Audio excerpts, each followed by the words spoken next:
of what's happening. We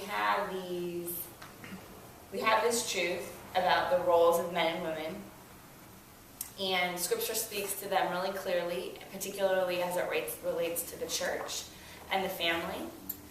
Scripture's less explicit about two of the other institutions that God's established, which would be government and commerce.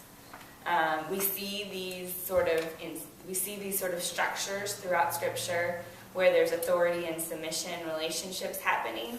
The family is one of them, the church is one of them, commerce or the workplace, and government would be two others. We see that God has ordained those authorities.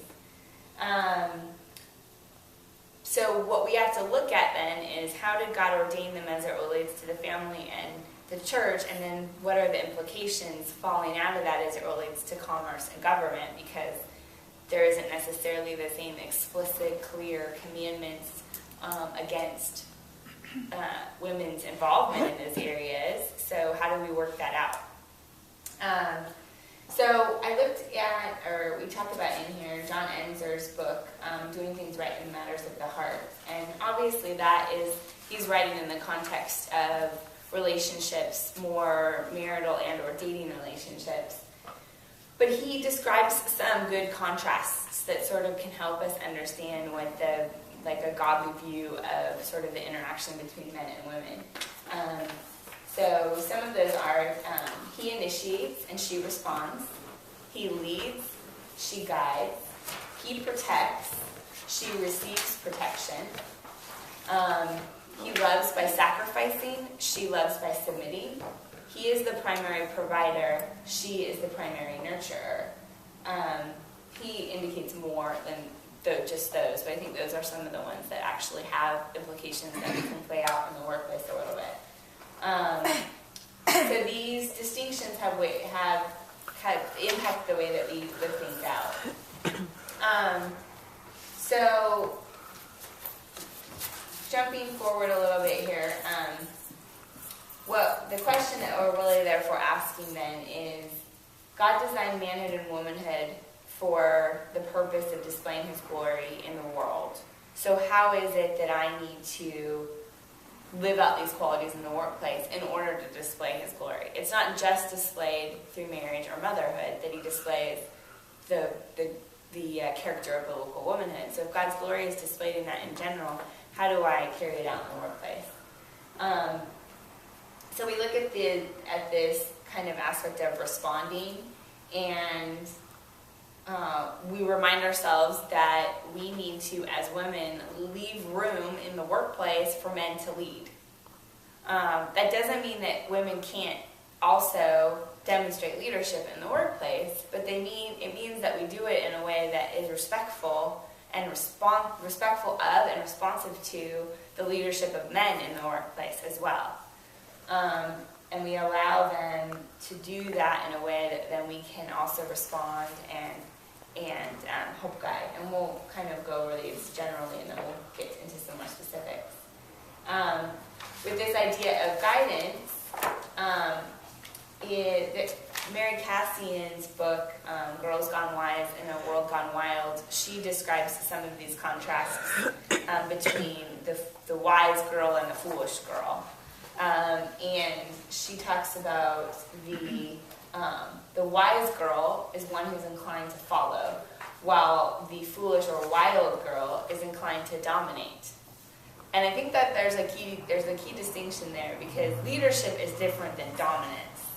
We can exercise leadership in a godly way as women, but there's an implication when we use a term like dominance that we are sort of subverting and fighting against a man's ability to lead in that kind of situation. So some of the principles in the workplace, how do you respond to the leadership of your boss, whether it's a man or a woman? Are you respectful of their leadership? Do you seek to promote their leadership?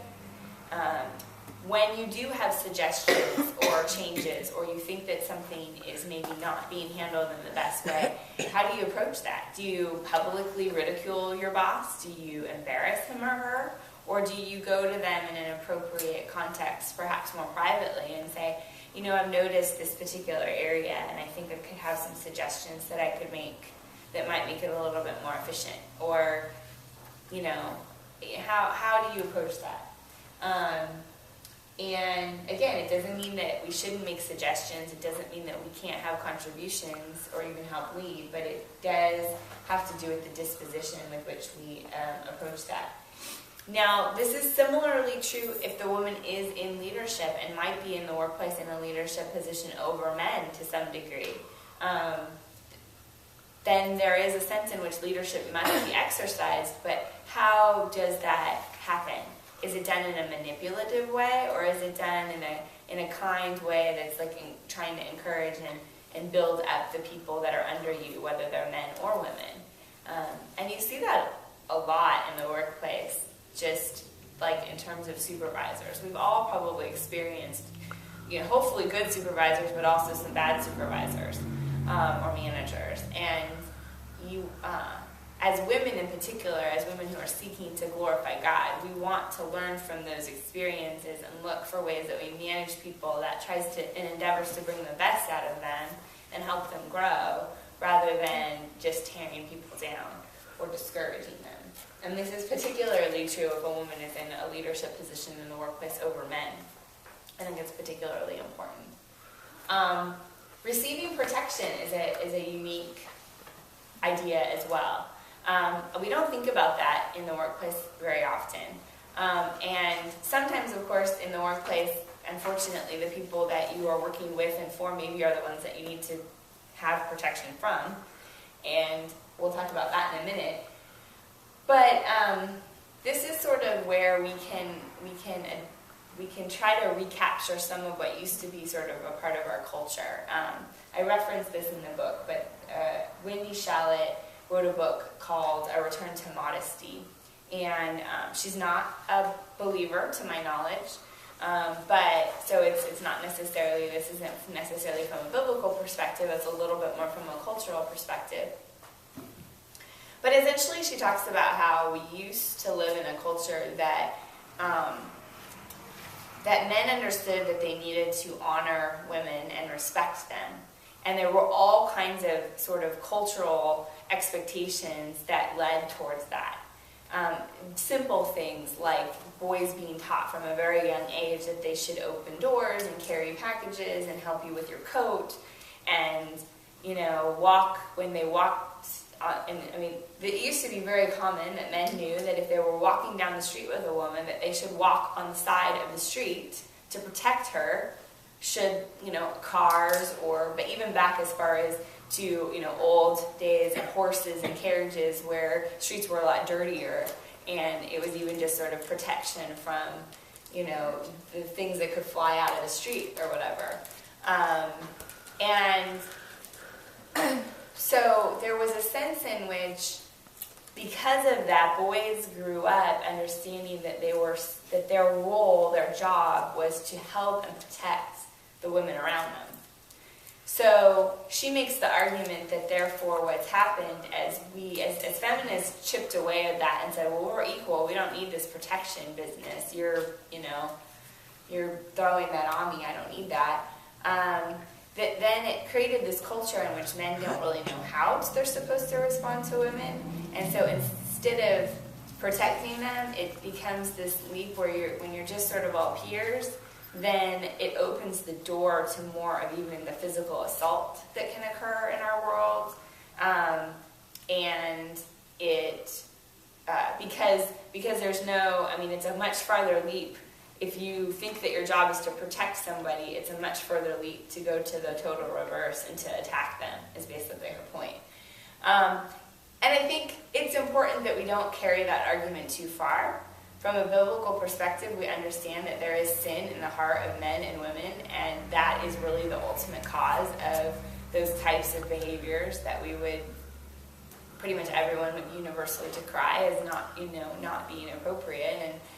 But at the same time, there is some truth to how the social norms are a way in which God can help constrain behavior. It can be a blessing of God to help constrain sin and protects people. And so to back up to our workplaces and our world, I think part of the simple ways that we communicate that we're willing to receive protection are, letting gentlemen get the door for us. And when we have heavy things to carry, not having this attitude of, no, I got it, I'm a, modern woman. But no, it's, it's okay to ask them to carry the package or take them up on it when they want to do that. There is a sense in which God made us physically different from one another, and doesn't mean that there isn't plenty that we can do, but by the same accord, it's okay to let them use their strengths in other ways to offer that protection, and it encourages men then to be more who God has called them to be. So her quote, one of her quote is that was interesting is she says, Wendy Shaw says, "We can never succeed on curing men and women of being men and women, however, and so these differences emerge anyway." And she's speaking of the fact that feminism tries to say that, we're all kind of the same. And she's like, no, men are men and women are women, and it's always going to be that way. So when the differences emerge, they emerge in their crudest, most untutored forms, such as swearing, stalking, and raping. And then we are shocked, and we conclude that men must be evil. But how can men open doors for us again when we slam them on their fingers? Any return of male courtesy must begin with a change in women. So she's pointing out that if we are wanting to expect men to start to be courteous again, we need to accept, as women, we need to accept and encourage that courtesy. And again, as I said, that's not the whole of the solution. Obviously, the gospel is the ultimate solution to those problems. And we need to look to Christ and embrace His design for our lives. And a note on that too, to go back to the earlier point, it's sometimes the people in the workplace are the ones that we need protection from. If we have a godly boss in the workplace, then we should definitely look to that person as somebody who can help provide us a sense of spiritual covering in the context of our workplace. If we don't, which is often the case, then it is important that we seek that covering from other people in our lives. They may not be in our workplace, and they may not have direct authority in our workplace, but they can help us think through biblically how we need to conduct ourselves in that environment, how we respond to an ungodly boss or a difficult situation. So it's important that we use, and primarily at that point it's probably the means of the family, like a husband or a father or a godly elder in the church, to provide that kind of accountability. And again, to go to Mary Cassian's description, the girl gone wild leaves herself susceptible, while the girl gone wise safeguards herself. That's a way in which we can try to safeguard ourselves in terms of thinking these things through.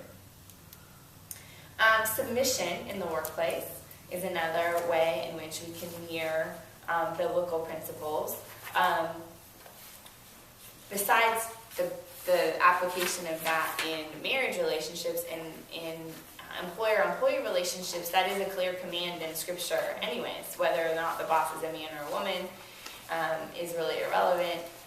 We're commanded to submit to our employers. And so, in that sense, the workplace is a really good ground or a really good place for us to kind of be practicing and working on our heart of submission to someone in authority over us. Paul commands us in Ephesians 6:5 to be obedient to those who are your masters according to the flesh, with fear and trembling, in the sincerity of your hearts as to Christ. And this applies to our boss regardless of their gender, and the purpose is clear from other passages of Scripture that parallel this, that we are to do this in order to adorn the gospel, as we've talked so much about. And which page are you on? 114. One practical way that we can do this, Carolyn Mulcahy talks about this, and she says that she basically took a principle that C.J. Mahaney's wife had taught in the context of marriage, saying that she had trained herself to ask herself every day, how can I do good to my husband today? Which comes out of that Proverbs 31 passage. She does him good all the days of her life. And Carolyn McCauley said she took that principle and tried to learn to apply it to her workplace, where she would ask